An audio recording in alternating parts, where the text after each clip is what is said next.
everyone. Um, I am sure most of the young people here have social media accounts. Either probably Facebook, yes. Twitter, okay. How about YouTube? I'm sure. Lahat tayo, no? And Instagram. And probably you use it for your selfies, food porn, journals, maybe, blogs. Um, well, I started out in social media way back in 2007. I come from the advertising industry. And way back in 2007, Facebook had gone big in the United States and it was already available worldwide.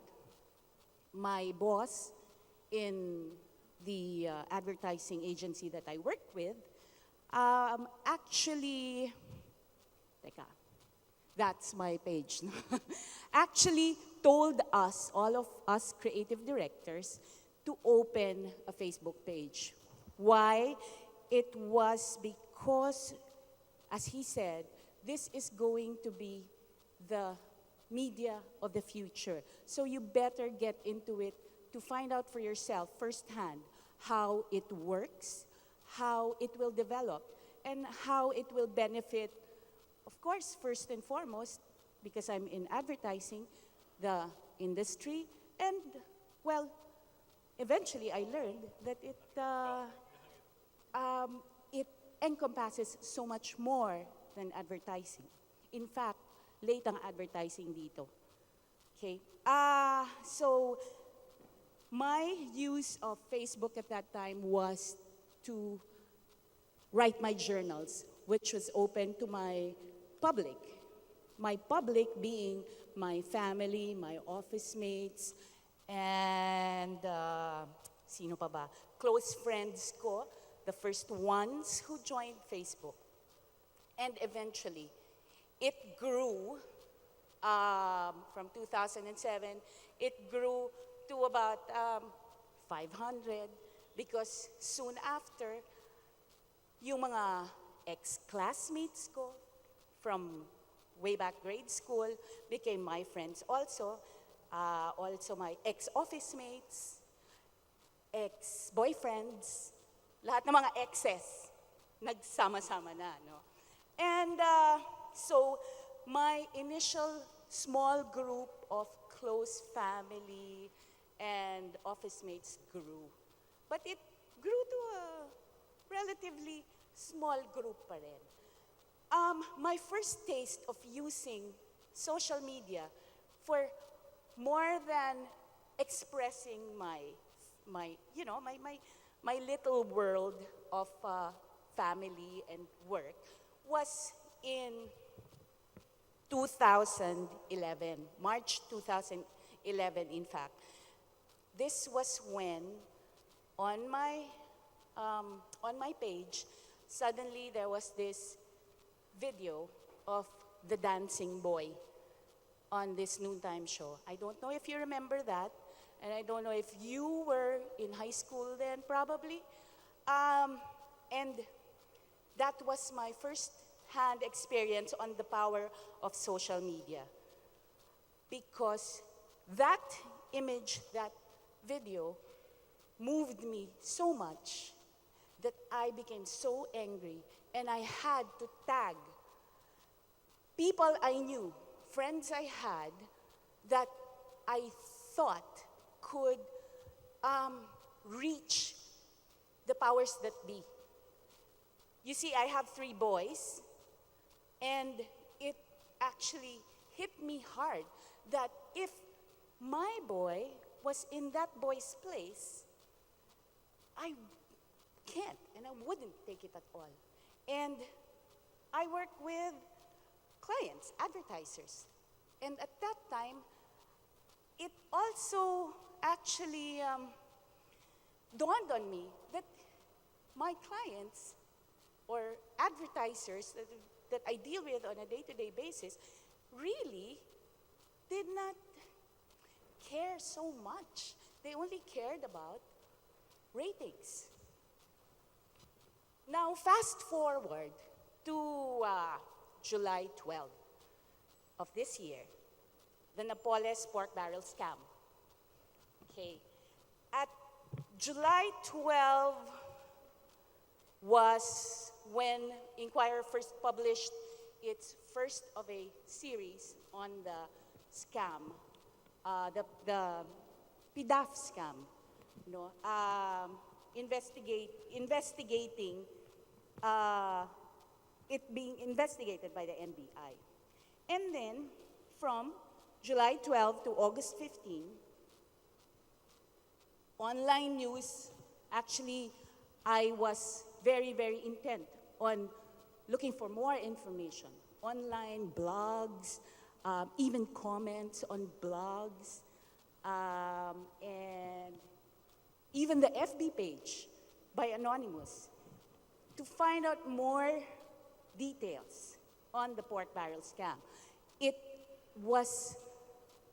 resonated to me. Then, August 16, the official COA report came out. And that, to me, was the straw that broke the camel's back. So, that was a Friday, end of the week, August 16, at about 5 or 6 p.m. And I actually was so angry. Kasi sabi ko, pera ko yun eh. In fact, kayong mga estudyante, pera nyo rin yun. Yung mga allowance nyo, yung mga binibili nyo, may 12% VAT yun.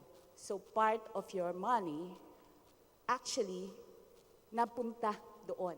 So galit na galit ako. I was really, really angry that I saw again on my page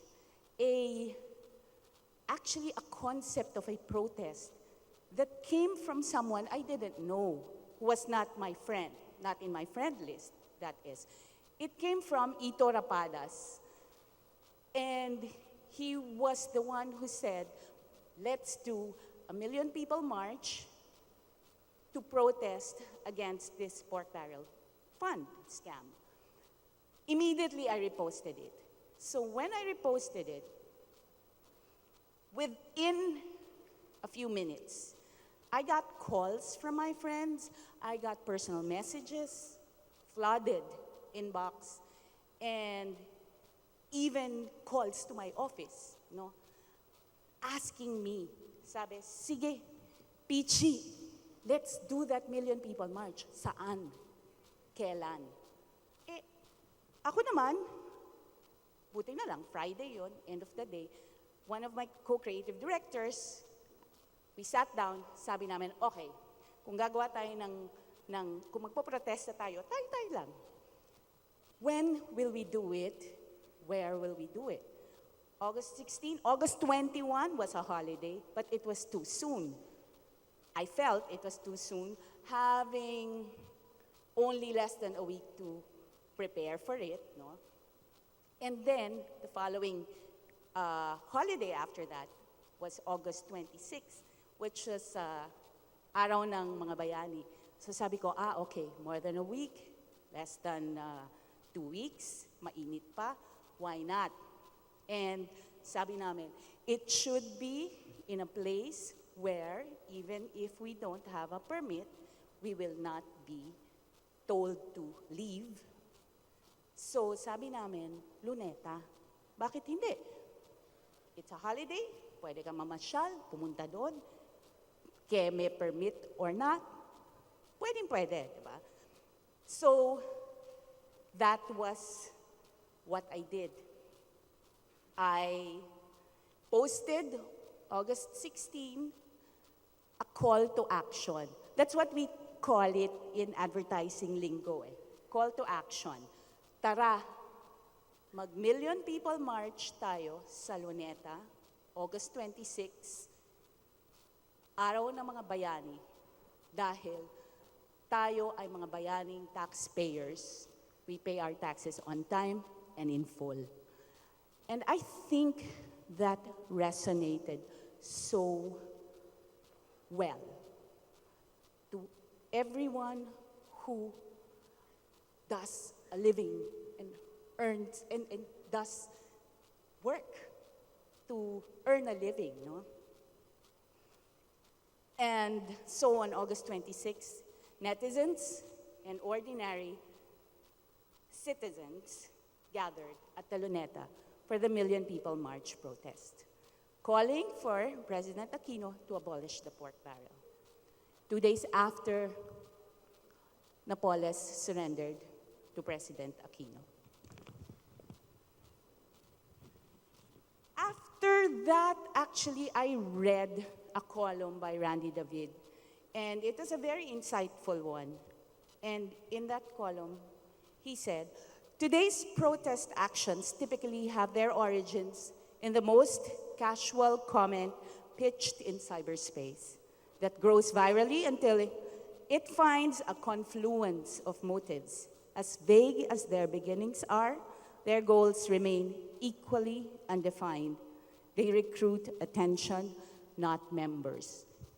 Yes, social media recruits attention, but it also now recruits members. It is one of the easiest ways to recruit members into groups, different people from all walks of life, to join your own brand of protest or movement, for that matter. Actually, ang social media ay tumutulong na ipagsama-sama ang mga tao sa cyberspace, no? Hindi magkakakilala. Now, whether it's about current issues or political issues. Proof? See, there's Anonymous Philippines. There's the Million People March to scrap pork barrel. There's para sa mga bata. Oplan Hatid. Alam siguro natin to. Okay, social media serves as an equalizer for people like us, you, me, na mahirap maka-access sa mainstream media.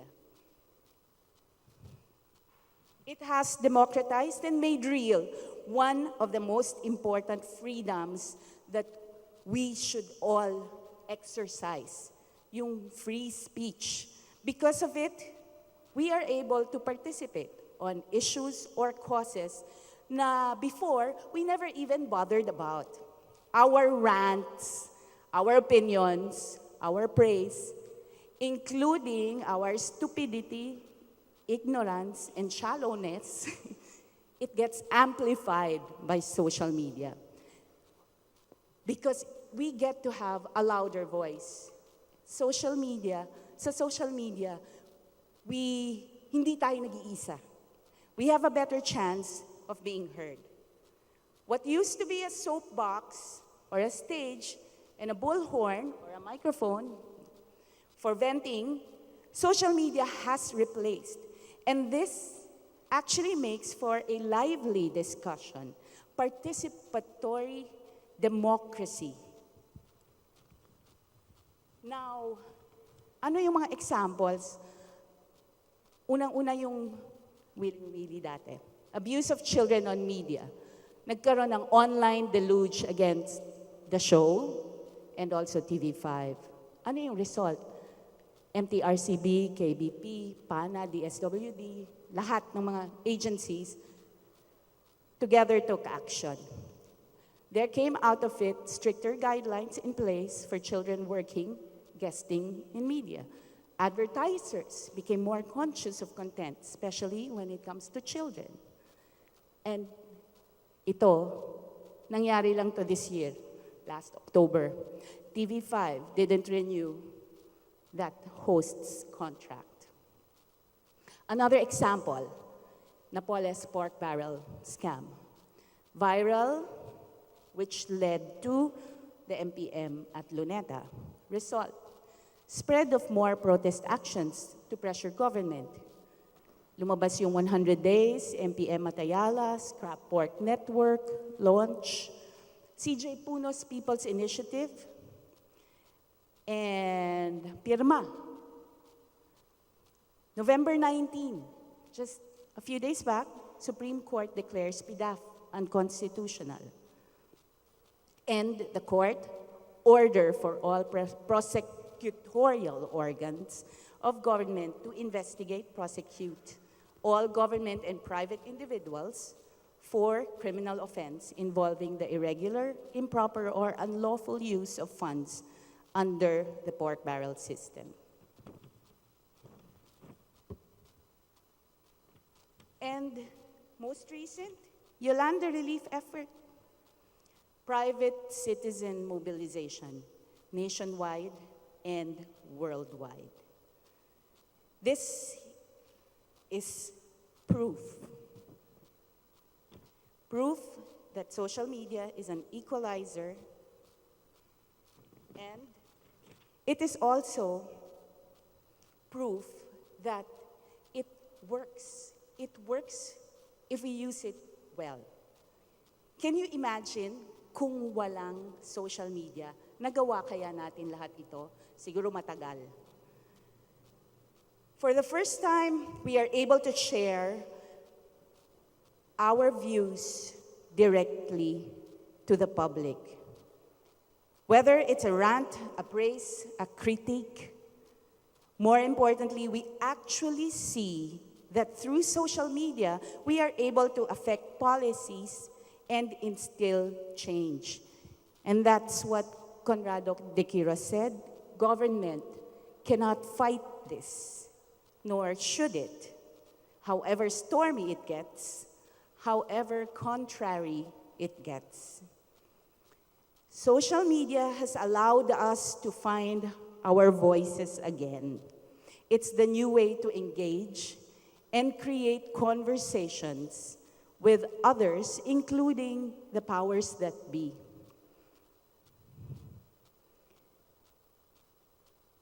Let's use it to our advantage, and let's use it to do the right thing. Maraming salamat po.